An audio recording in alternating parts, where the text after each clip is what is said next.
Rumors that Israeli Prime Minister Benjamin Netanyahu had been killed or seriously injured exploded across global social media platforms in early March 2026, triggered by the sudden absence of new public appearances after the intense multi-front fighting that followed the 28th of February strikes on Iran.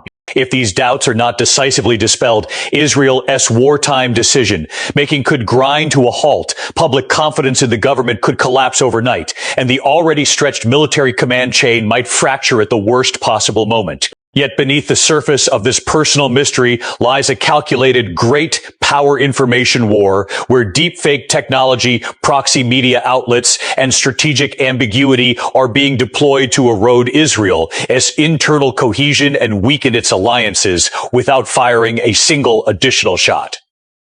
Hello everyone, welcome back to my channel. The timeline is precise and telling. On the 28th of February, 2026, the joint U.S.-Israeli operation Epic Anger eliminated Iran, as Supreme Leader Ali Khamenei and several top Revolutionary Guard figures. Within hours, Iranian state media and affiliated accounts across X, Telegram, and TikTok began circulating unverified claims that Netanyahu had been assassinated in a retaliatory drone strike on a secure Tel Aviv bunker. By the 2nd of March, the hashtag number Netanyahu dead was trending in multiple languages, amplified by bots traced to networks in Tehran, Moscow, and even some Western fringe channels. Israeli officials initially dismissed the rumors as psychological warfare, but the silence from the Prime Minister's office only fueled speculation. Then, on the 5th of March, a short video surfaced on Netanyahu's official channels. It showed him sitting in a modest Tel Aviv cafe, wearing a casual shirt, sipping coffee, and speaking directly to the camera. He addressed the rumors head on. I am alive, I am well, and I am leading the country through this difficult time. The clip was meant to put the matter to rest. Instead, it ignited a firestorm of forensic analysis. Within minutes, amateur and professional video examiners pointed out anomalies. The way his left hand rested on the table appeared to show 6 fingers in one frame. The lighting on his face did not perfectly match the background shadows, and his lip movement seemed slightly out of sync with the audio in high-resolution playback. Deepfake detection tools used by independent fact-checkers returned mixed results. Some flagged the video as 87% likely manipulated. Others said the confidence level was too low to conclude anything definitive. This was not the first time Netanyahu's image had come under digital scrutiny. Just days earlier, a speech he delivered on the 1st of March had already sparked 6-finger accusations when zoomed-in screenshots showed an extra digit on his right hand during a gesture. That earlier clip was quickly explained by Israeli media as a compression artifact from live broadcasting.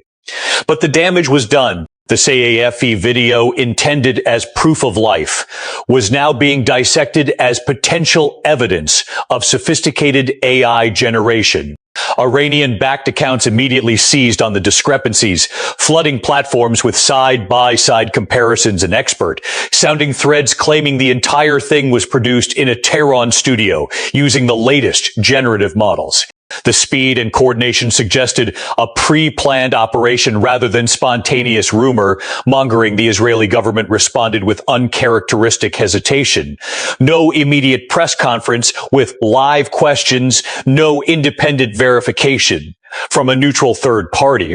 Instead, officials released still photographs and a short written statement reiterating that the Prime Minister was in full command. Behind the scenes, sources close to the Prime Minister's office later revealed intense internal debate. Releasing more raw footage risked exposing operational security details while staying silent fed the conspiracy. The result was a vacuum that conspiracy theorists and adversarial states happily filled.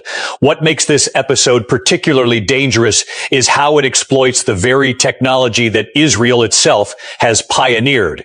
The country is a global leader in AI, cybersecurity, and video forensics. Yet that same expertise is now being turned against it in a classic asymmetric information attack.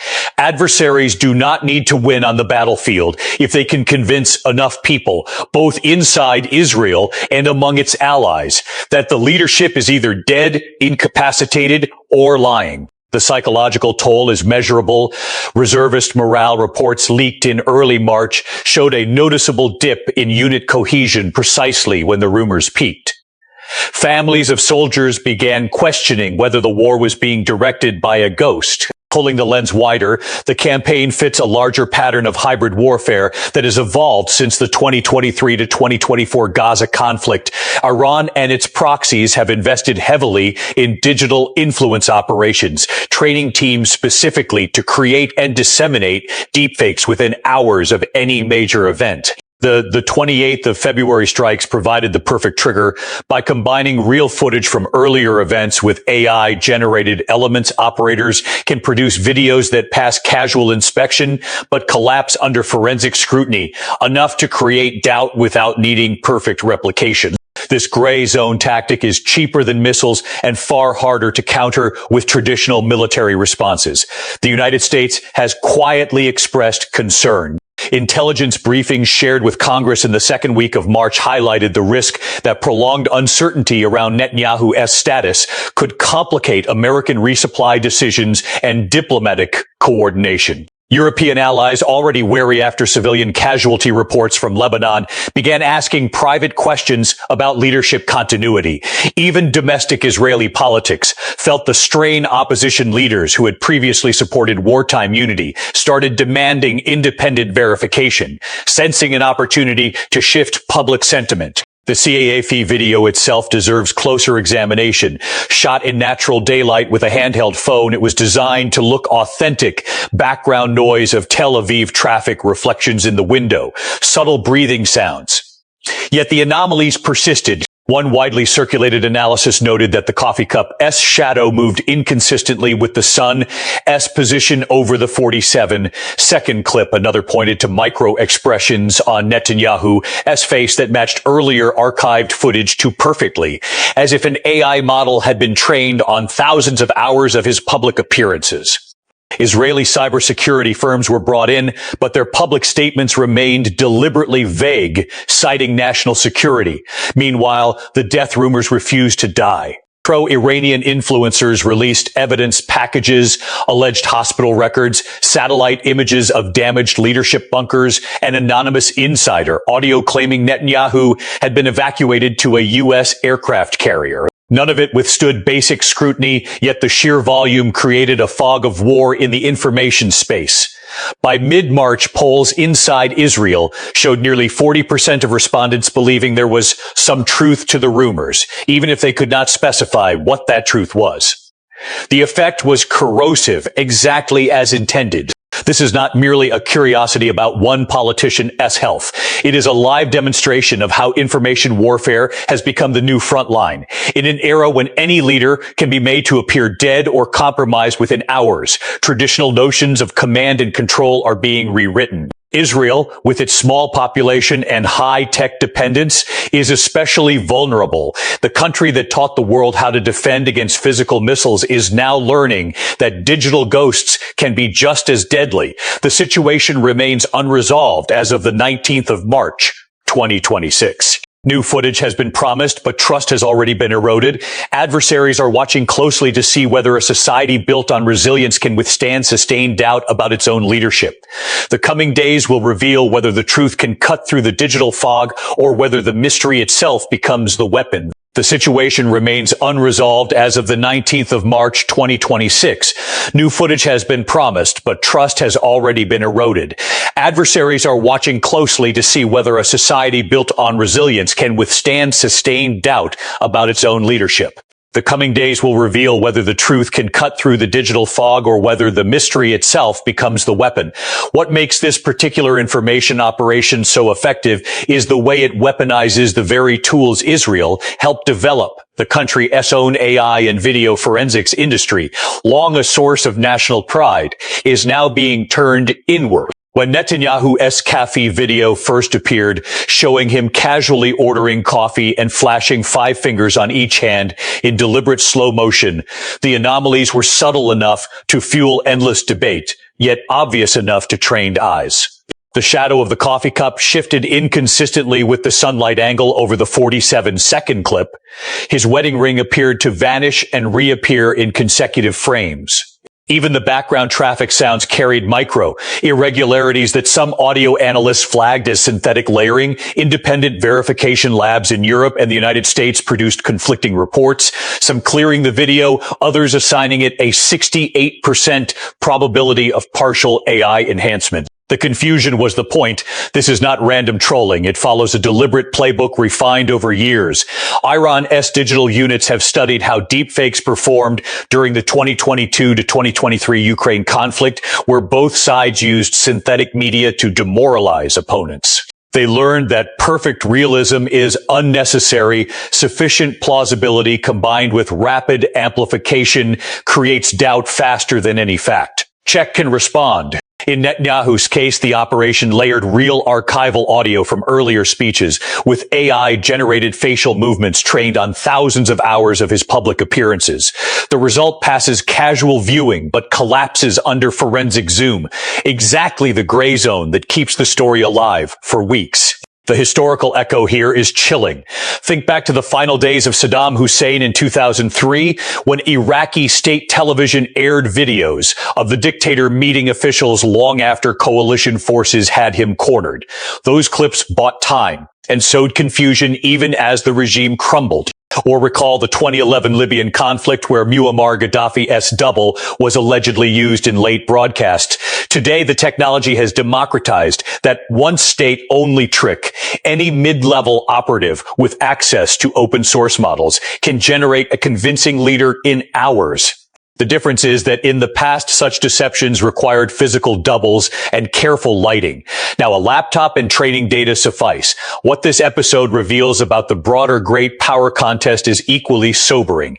Tehran does not need to win a conventional battle if it can paralyze Jerusalem's decision, making through doubt. Every hour Israeli officials spend reassuring allies and calming domestic nerves is an hour not spent coordinating strikes or managing the northern front.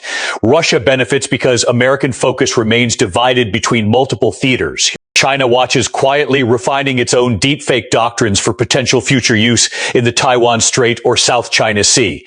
The United States, meanwhile, finds itself in the awkward position of having to vouch for an ally's leadership authenticity, while its own intelligence community grapples with the same verification challenges. Inside Israel, the societal impact runs deeper than polls suggest. Reservists checking their phones between shifts now encounter a constant drip of conspiracy content. Families of soldiers report increased anxiety, not just about physical safety, but about whether the orders coming down are from a legitimate chain of command. High-tech firms that rely on government contracts are quietly asking for additional verification protocols before proceeding with sensitive projects. Even the Knesset has seen closed-door discussions about creating a national deepfake authentication task force, a move that would have seemed paranoid only 5 years ago. The philosophical dimension is perhaps the most unsettling. For decades, Israel has defined its security through tangible assets, Iron Dome batteries, intelligence networks, qualitative military edge. Now, the battlefield has shifted to the realm of perception itself. When citizens cannot trust their own eyes or ears, when even the Prime Minister's proof of life video becomes a subject of forensic dissection, the very concept of shared reality fractures. This is the true asymmetry of 21st century conflict. Traditional powers invest in missiles and tanks. Newer hybrid actors invest in doubt. The side that loses trust in its leadership loses the will to fight long before it loses the capacity. Looking ahead, two broad paths emerge. In the first, Israel accelerates investment in blockchain, verified video, real-time watermarking of official communications, and public education campaigns on media literacy. The crisis becomes the catalyst for a new standard of digital authenticity that other democracies adopt. In the second, more pessimistic scenario, the fog of synthetic media thickens. Future leaders will be forced to appear in controlled live settings with independent journalists present, a logistical nightmare during wartime. Public skepticism becomes the default setting, eroding the social contract that holds societies together in times of stress. The coming weeks will not merely settle whether Netanyahu is alive. They will test whether a nation forged in existential struggle can adapt to an era where existence itself can be questioned with a few lines of code.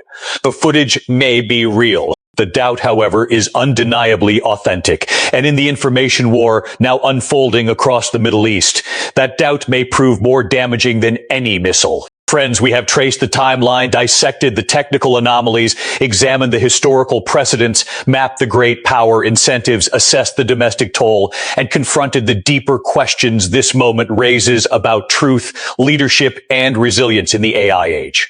What remains is for all of us to watch how Jerusalem navigates this new terrain. History rarely offers second chances to redefine the rules of perception. Yet this moment feels exactly like one. I would love to hear your thoughts in the comments. Do you believe the Kefi video is genuine proof of life? Or has the AI skepticism gone too far to ever fully dispel? How do you see this information war affecting Israel's ability to fight on multiple fronts? Which aspect of the deepfake phenomenon concerns you most for the future of global politics? Share your perspective below and let us continue the conversation together. Thank you for staying with me through this extended deep dive. I will see you in the next video, where we turn to the next chapter of this turbulent era.